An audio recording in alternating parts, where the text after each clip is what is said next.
Are you crazy? Or are you just mad?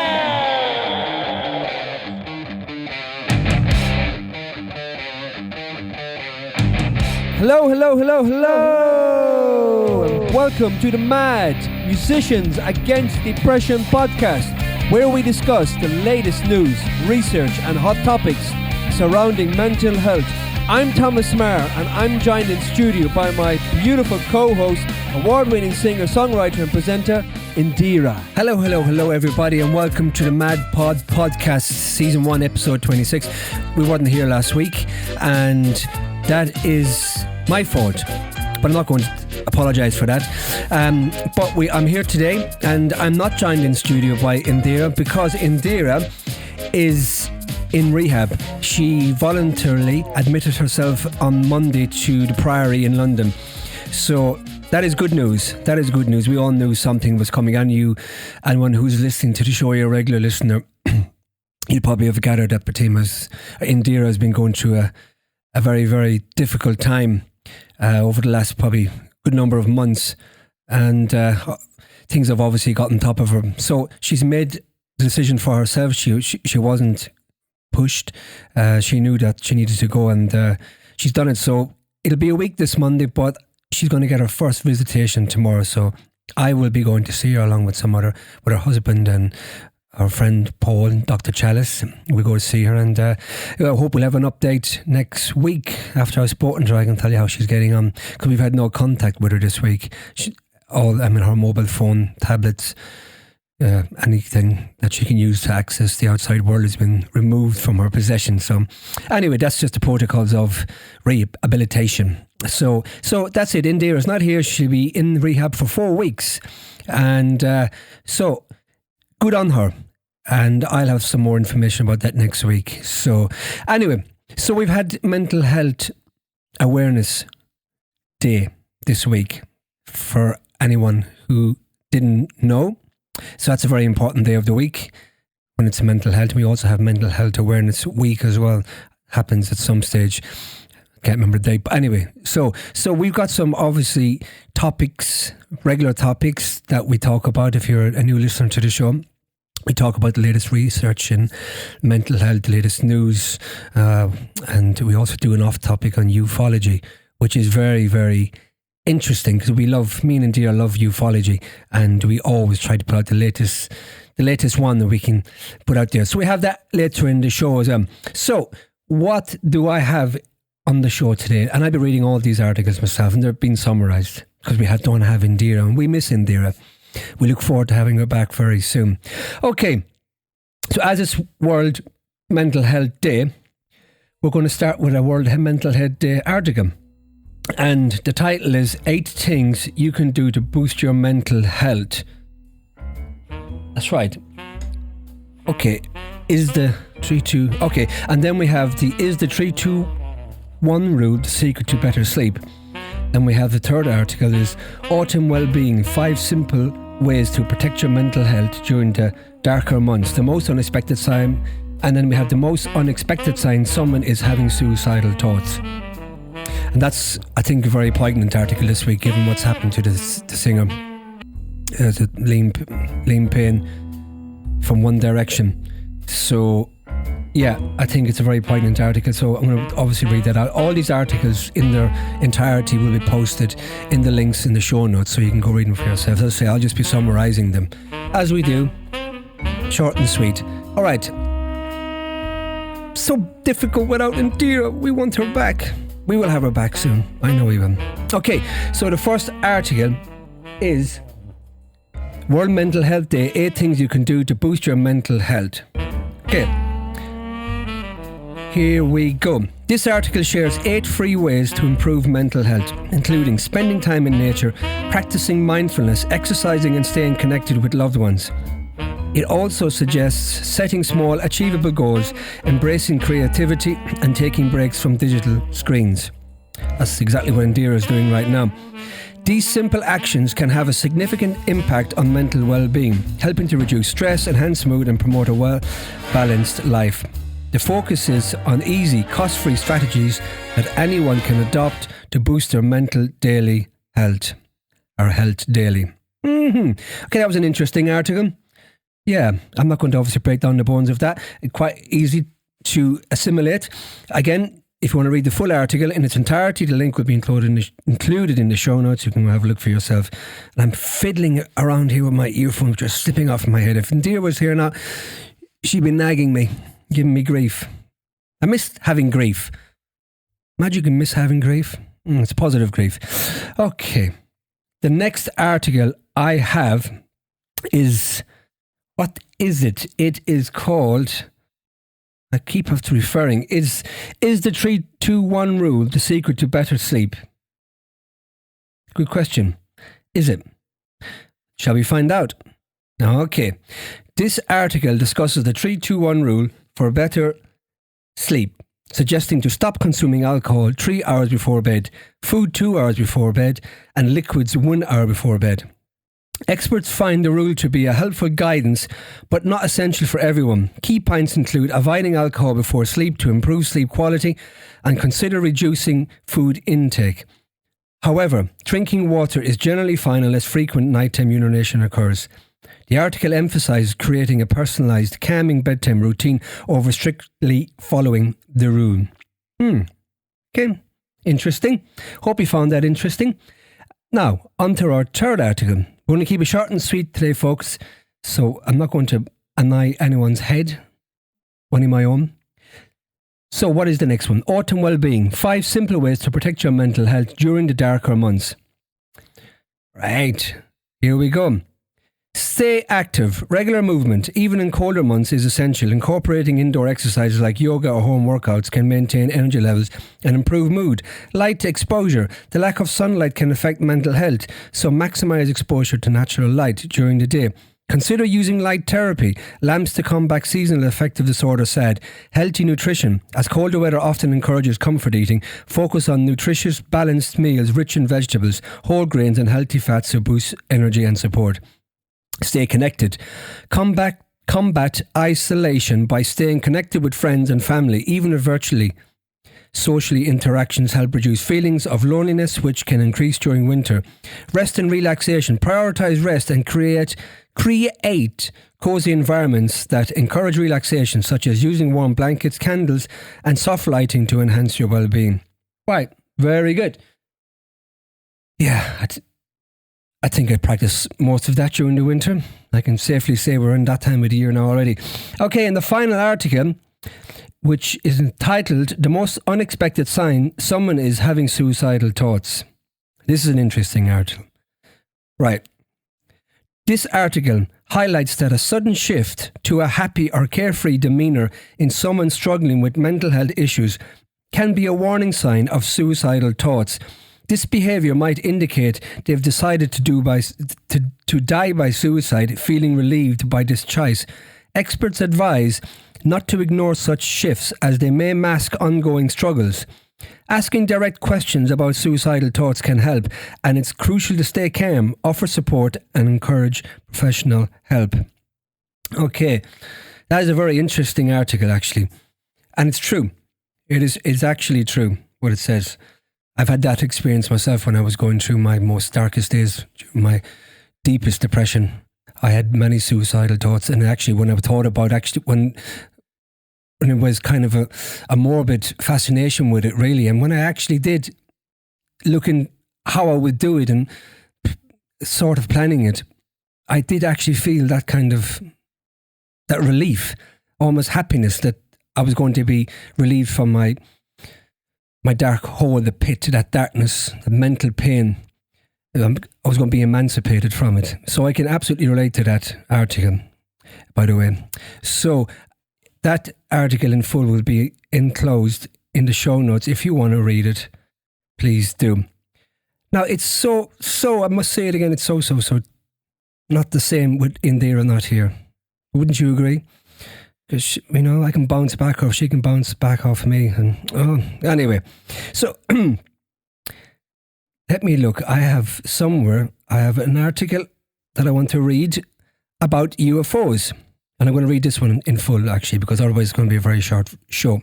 I might doing the show today up just to update everybody what's happening with Indiraa, because I think obviously you want to know, it's important to know. And of course, I will update you next week when I've seen her and we'll have something more to talk about. All right, here we got an article, and it's got Joe Rogan in it, the podcaster. So the Pentagon program mastered anti-gravity, a whistleblower claims. That's interesting. Joe Rogan in shock as whistleblower reveals US military has mastered alien anti-gravity technology.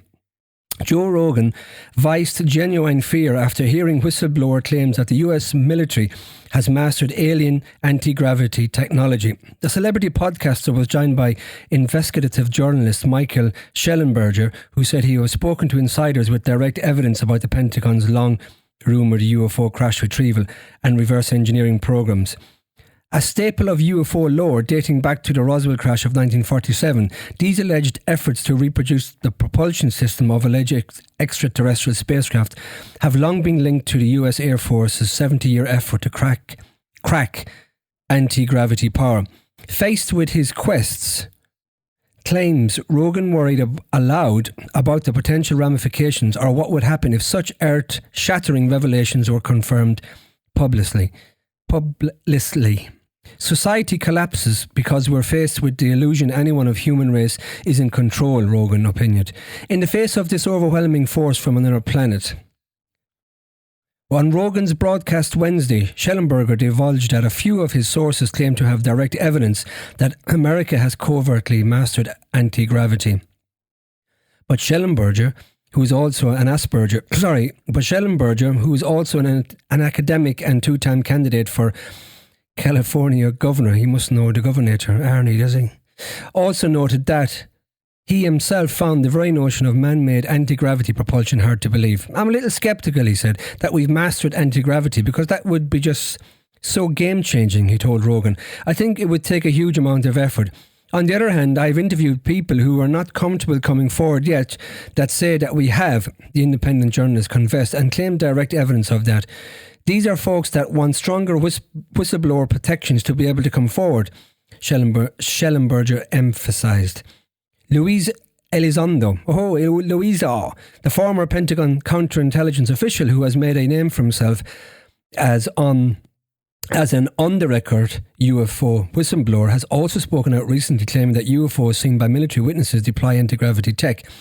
In his new memoir, Imminent, Inside the Pentagon's Hunt for UFOs, Elizondo specifically cited the gimbal UFO video caught on infrared by Navy pilots off the eastern seaboard in 2015. The gimbal was a great glittering mystery, Elizondo writes in his memoir. It was clearly an anti-gravity device. The object's heat signature, lack of flight surfaces, distance from shore and its odd non-aerodynamic movements, in his view, were all dead giveaways. Imagine you were able to enclose your aircraft in a bubble that renders it immune from the effects of gravity, as he explained the physics implications. The way we experience time on Earth would no longer be relevant because you would be insulated from Earth's time and gravity, Alonso wrote. True. On Rogan, Schellenberger took pains to distinguish between these long-rumoured UFO crash retrieval and reverse engineering programs and the new top-secret and illegal Pentagon UFO program that he brought to light last week. Schellenberger went viral last Tuesday after publishing one of his anonymous whistleblower accounts of an alleged UFO data collection program. That classified UFO data retrieval effort, dubbed Immaculate Constellation, was established in 2017 to detect and quarantine the military's best UFO imagery, as well as its best videos, witness testimonies and electronic sensor evidence. His anonymous source alleged that decades of deceptions were now occurring on the issue of non-human intelligence and unidentified aerial phenomenon UAP. The phrases are the broader and more careful terms of art used by experts investigating these incidents, once said to involve aliens and flying saucers. The executive branch has been managing UAP issues without congressional knowledge, oversight or authorization for some time, quite possibly decades. This anonymous whistleblower wrote in their alleged classified report to Congress. Interesting. But few outside US national security circles and cleared legislators on Capitol Hill have seen this alleged approximately 20-page report on Immaculate Constellation. That reminds me of something else. The Immaculate. Does anyone know what I'm talking about? Immaculate Conception? Deception? Conception? Was that UFO as well? Okay. This Monday night, however, Las Vegas-based Class TV new reporter George Knapp and documentary filmmaker Jeremy Corbell claimed they had read the report. Corbell said that he is now facing specific and direct and detailed threats to his own life for his knowledge of the Immaculate Deception Constellation report. Knapp described he and Corbell's plan to come forward as our insurance policy. Insurance policies, they're selling insurance policies now. The Jew were told the listeners of their own podcast weaponised that more whistleblowers' testimony related to Immaculate Constellation would surface at new open hearings in Congress this November. We need to have those protections for whistleblowers. They need to pass this disclosure legislation, Schellenberger told Rogan on Wednesday. Congress needs to do more, the reporter and academic said, hoping such legislation will allow his own sources to go public. Schellenberger was less worried than Rogan about a possible collapse of rules in society that a UFO disclosure might bring, but he did not think it was impossible. The problem, as he put it, is that there's so many possibilities what's going on. For over a year, Congress has fiercely debated the issue of more robust federally mandated protections for US intelligence and military officials who have direct knowledge of highly classified UFO programs that have been illegally hidden from congressional oversight. Members of both houses of Congress have expressed frustration over the watered-down nature of the last version of the UFO Disclosure Amendment signed into law in 2004. We got ripped off. We got completely hosed. They stripped out every part, said Representative Tim Burchett, one of the lawmakers who have been in favour of the act. Senate Majority Leader Chuck Schumer, who co-sponsored the bill with Republican Senator Mike Rounds, hoped to impanel an independent review board with the power to grant witness immunity to key sources. The review board shall be considered to be an agency of the United States, their amendment stated in 2003. Witnesses, close observers and whistleblowers providing information direct to the review board shall also be offered the protection provided to such persons under Section 1673B of the James M. Inhofe National Defence Authorization Act for fiscal year 2023. Right, and this thing goes on and on and on. So if you want to know more, read the article. The link will be enclosed in the show notes. Quite interesting, but talking about whistleblowers. So we've got Asperger's and the Immaculate Conception. It's all happening. It's all happening, folks. And by the way, I'm having some technical issues with this microphone. It seems to be cutting in and out. So I don't know. I hope you get to hear me waffle on or don't. Doesn't matter either way. So. No, that's not a technical fault. That's me. That was me doing that, by the way. So, okay. So that, folks, brings it an end to this week's show. I can't play any music because guess what? Last week, I got an email from Spotify saying or notifying me that my show was my episode 24 was going to be taken down unless I could prove I had authorization from Lady Gaga or Lady Gaga's representatives, her label, her management, her PR, or anybody involved that I could play her music on my show. And I didn't have it. I didn't get round to actually having lunch with her or a drink with her to get that information, that authorization, that document to say that I can play her music. And unfortunately, that goes for all music played on Spotify, actually. So, yeah, I need to be careful because otherwise, all my shows will be taken down just because I played someone else's music. Lady Gaga. If anyone knows Lady Gaga out there, give her a bell for me, will you? Get that authorization. So, folks, until next time, I hope you enjoyed my waffling without the wonderful Indiraa in-house. I know it's obviously much better. Two is better than one, particularly when you got the Indiraa herself. But, you know, hopefully she's in great hands and she's going to come out spring chicken. Not really spring chicken in winter, but anyway, she's going to come out better than she went in. That's what we're hoping for. So I'll have some news on that in the next show. And until the next time, from myself, take care. Well, folks, on that note, that's where we're going to leave it for today. Hope you've enjoyed the show as much as we have, and we look forward to bringing you more of the latest news and hot topics surrounding mental health on our next show. Remember, new episodes of the Mad Podcast drop every Sunday at 6 p.m. Episodes are available to listen to on Spotify, Apple Music, and of course, the Musicians Against Depression website, an online toolbox that contains a wealth of information essential reading and links relating to mental health. As always, if you or someone you know would like to join the conversation, either in studio or remotely, email us at musiciansagainstdepression@gmail.com or visit the MAD website at www.musiciansagainstdepression.uk for further info. All links, including social media, are provided in the show notes. And remember, no problem in life is insurmountable, and help is just a conversation away. Until the next time, from myself and the wonderful Indiraa, Take care.